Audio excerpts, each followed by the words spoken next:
Nou, zelf ben ik bij Pukkelpop betrokken geraakt. Door het eerste jaar ging ik herinner mij in de Stationsstraat in Leopoldsburg, waar Chokri en Marie woonden. En daar ging ik naartoe. Ik werkte toen voor de radio, ik maakte het programma Domino. En dat programma was bezig met alternatieve muziek in die tijd. En er was zo één festival dat ook deed. En dat was in Leopoldsburg, in Heppenmeer bepaald. En ik ging mijn, eh, mijn bandjes halen eigenlijk, zoals nu veel mensen dat doen, bij Chokri en Marie thuis. En dat klikte direct omdat ik, waar zij woonden, in hun appartement in de Stationsstraat, daar voelde ik dat er mensen waren die helemaal, jonge mensen die helemaal mee waren met die tijd. En Pukkelpop in de beginjaren, dat is dan midden de jaren 80, dat waren de jaren van Thatcher en Reagan, politiek. En ook België droeg toen rechts, zal ik maar zeggen. En Chokri en Marie en een heleboel andere mensen, wij ook, waren eigenlijk bezig op een heel voorzichtige manier met een tegencultuur. Tegen dat ehm, ja, rechtsdragende gedachtegoed in België. En de muziek ehm, die er toen was, die was daar perfect voor om dat tegengewicht te bieden. En die muziek, dat waren bandjes die waren op labels, SST heette dat, Mute Factory Records. En de politiek toen was van do it yourself. Groepjes die hun eigen platen uitbrachten op hun eigen labels. En Pukkelpop paste eigenlijk een beetje helemaal in die traditie van de jaren 80 van kijk, als we iets goeds willen doen uh, voor jonge mensen die iets anders willen en wat toch kwaliteit heeft, dan moeten we dat zelf doen. En zo is eigenlijk Pukkelpop ontstaan. Ja, die eerste editie een succes. Ik kan daar geen getallen op plakken, maar het was in die zin wel een succes dat het duidelijk al een smoel had van bij het begin Pukkelpop. Die smoel was toen van, en ik pleit schuldig als ik mij zo hier zie staan, dat waren toen mensen die in het zwart gekleed waren. Ik ben daar nooit mee opgehouden, de rest gelukkig wel, want het zou anders maar een donkere bedoeling zijn op deze wereld. Maar er was duidelijk ja, een club van ons kent ons en wij zijn met hetzelfde bezig. En nu zou je zeggen dat is een community. Dat woord bestond toen nog niet, maar van bij het begin was duidelijk dat Pukkelpop een community was. Dat gevoel van wij zijn met dezelfde dingen bezig. En, en dat kon ook in Limburg, in Heppen, een onogelijke plek. Het moest dus niet in Brussel gebeuren of in Antwerpen. Dat was wel bijzonder. Ik heb altijd de vrijheid gekregen om die dingen aan te dragen waarvan ik vond dat ze de moeite waren.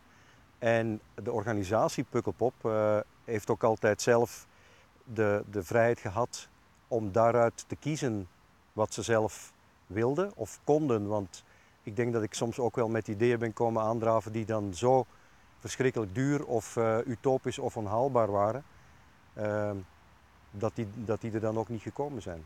Dat kan ik mij voorstellen, maar de meeste van de dingen wel. Als we op een bepaald moment in de muziek vonden dat dansmuziek en elektronica en laptopmuziek dat belangrijk was en dat de ideale manier om dat te presenteren was om dat te doen in een verduisterde tent, wat dan de château die daar ergens dan komt te staan, dat we dat nodig hadden. En dat ik zei tegen Chokri, mensen die naar dat soort muziek komen luisteren, die moeten eigenlijk kunnen zitten.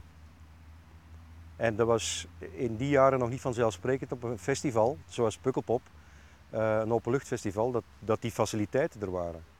Dus ik heb dat soort dingen altijd wel samen met Pukkelpop in de gaten gehouden. En dat is een van de krachten van Pukkelpop. Dat er zijn twee dingen die we altijd gezien hebben van wat moeten we doen. Ten eerste dat de muziek de juiste muziek is, de goede muziek waarvan wij vinden dat die ertoe doet. Dat dat de muziek van gisteren, vandaag en morgen is. Dat kwaliteit is, dat is één punt. En het tweede punt was altijd zorgen dat de mensen die naar Pukkelpop komen, dat die gerespecteerd worden.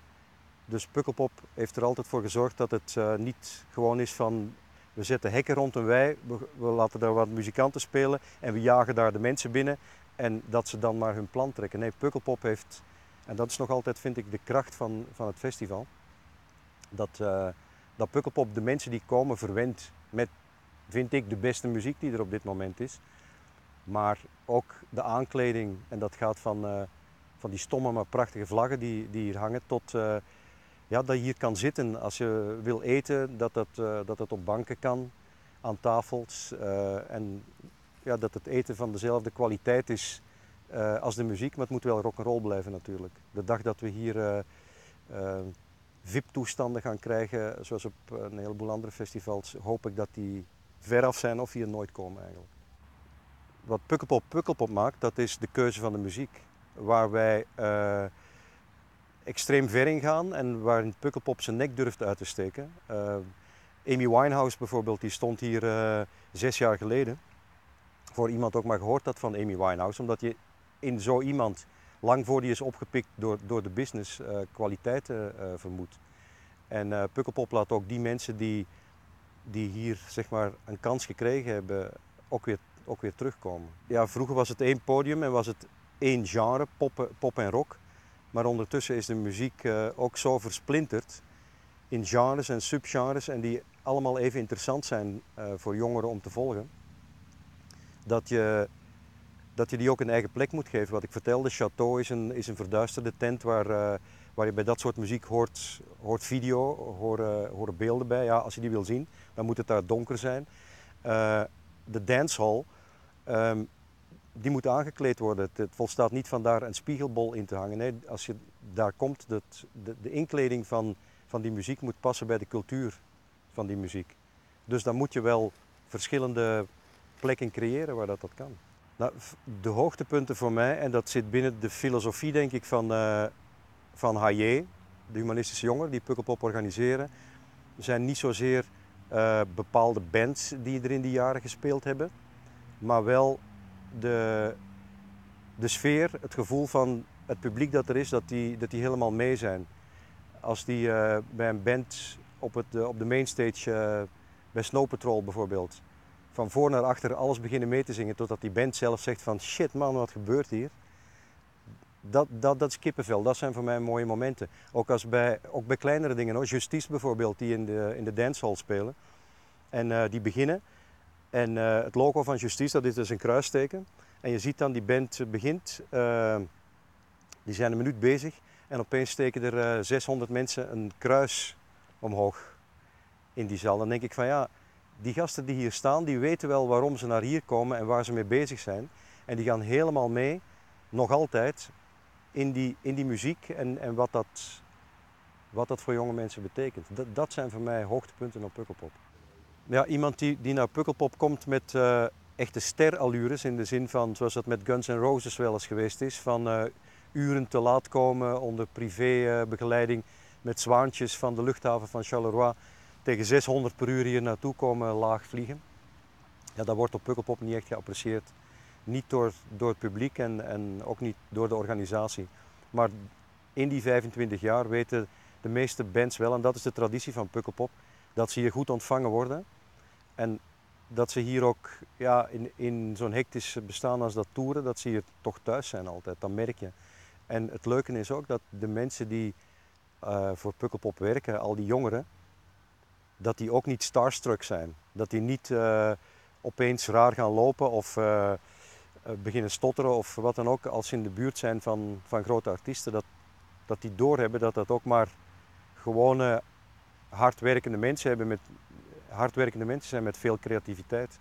En dat dat leuk is natuurlijk om voor uw helden, wat het dan voor hen toch zijn, om daar kort bij te mogen zijn en daar dingen te kunnen voor doen.